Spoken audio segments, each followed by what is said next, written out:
घरां दे अंदर लड़ाइयां इख्तिलाफात इतने बढ़ चुके ने, इतने बढ़ चुके ने।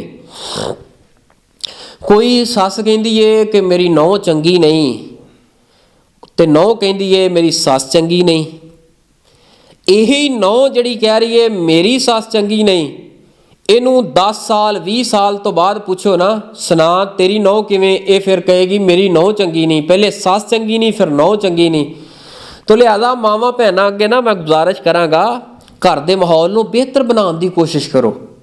यह दुनिया आरजी है, चंद साल जिंदगी है तो गुजर जाना है। मैं जीवन के अंदर ना एक बड़ा इसलाही वाकया, इसलाह कुन वाकया अगर इसनू अगर सही नज़र के नाल सुनिया जाए, लिया जाए, तो घर अंदर बड़ा सुकून ते इत्मीनान पैदा हो जाएगा। जेडे कहते हैं नौह ते सस दी ना, मेरी बीवी दी मेरी माँ दी आपस के अंदर जड़ी ना चाकी ते इकट्ठियां नहीं रह सकदियां, उन्हां अगे मैं गुजारिश करांगे इस वाकया ते गौर करना। वाकया बड़ा इसलाही वाकया। एक ना इसी तरह बहू नौ जड़ी ना अपनी सस कोलों इतना तंग सी ना, इतना तंग सीगी, वो कहती है कि दुनिया तो उंज ही चली जाए ना तो मेरी जिंदगी आसान बन जाएगी, मेरी तो जीना हराम होया पिया, दुनिया मेरी जन्नम बनी पई है, मेरा तो घर के अंदर रहना बड़ा मुश्किल है।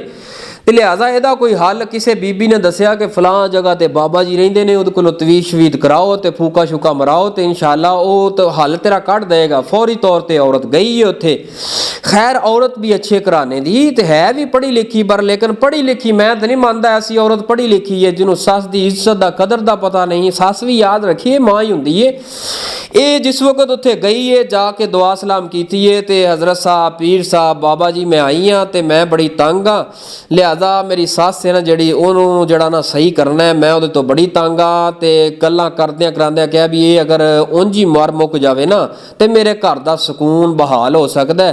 तो वह अल्लाह वाला नेक बंदा सी। याद रखिए जोड़े नेक बंदे होंदे आ वो बड़ियां इसलाही गल्लां ते और सीधा रस्ता विखाते, ना कि किसी की इज्जत नूं तार तार करते हैं। वो अल्लाह वाला बड़ा नेक आई तो बड़ा जड़ा ना अल्लाह वाला सीगा, ते उन्हें बड़ी कमाल की गल की, पहले समझाने की कोशिश की।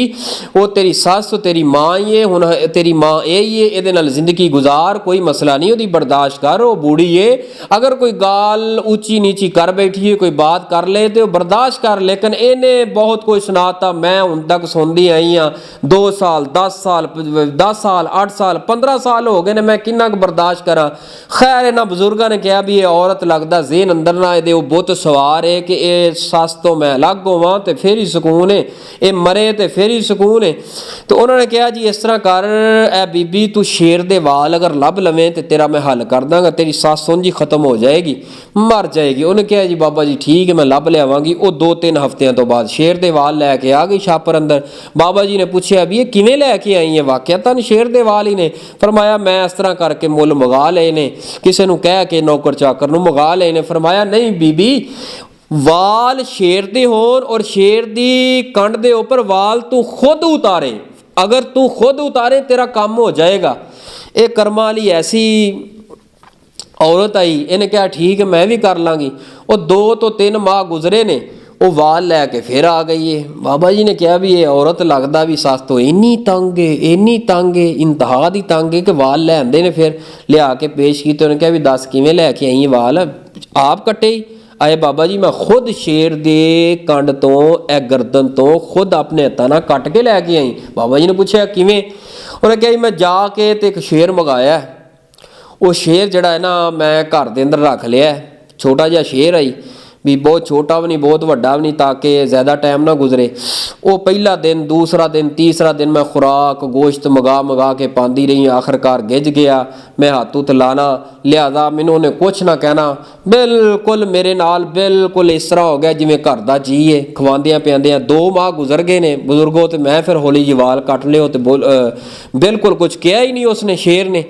फरमाया अच्छा बेटी तू जो 2 माह तक एक जंगली दरिंदा जिहड़ा कि जंगल का बादशाह ते राजा कहलाया जाता है, जिसों इंसान डरते ने, अगर जंगल के अंदर इंसान आ जाए उसका चीर फाड़ कर दे, ए बीबी तू वो मंगा के इतनी कोशिश के नाल, इतनी हिम्मत के नाल, वैसे तेनों दात देना चाहिए है कि बड़ी हिम्मत की है कि उन्होंने गोश्त पाया, खिदमत कर करके 2 महीनों के अंदर, 1 या 2 माह के अंदर उन्होंने तो अपना बना लिया। जिहड़ा तेरा दुश्मन है, जानी दुश्मन है, खून का प्यासा है, उन्होंने अपना बना लिया। अगर कोई 10 दिन, 15 दिन, 1 माह ही तू घर दे जी अपनी सस की अगर इस तरह खिदमत कर लेंदी, तेरी जुबान ते कदी ये गल ना आंदी मैं उन्होंने मारना चाहती, मेरा उहदे नाल गुजारा नहीं हुंदा।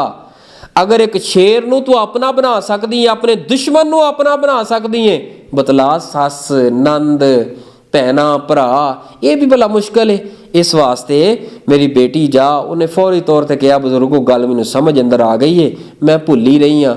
अकलमंद खानदानी औरतों को जिस वक्त समझाया जाए ना, वो समझ जांदियां ने वाकया तानी भी ये बात की है, ठीक की है। इस वास्ते मावा बहन अगे गुजारिश करांगे, घर के माहौल नूं बेहतर बनाने की कोशिश करो। हालात तो पहले ही बड़े खराब ने, मुल्की जो हालात ने पहले ही बहुत ज़्यादा खराब है। इस वास्ते घर दे अमन नूं बद अमनी अंदर तब्दील ना करो, इनू सुकून दा गहवार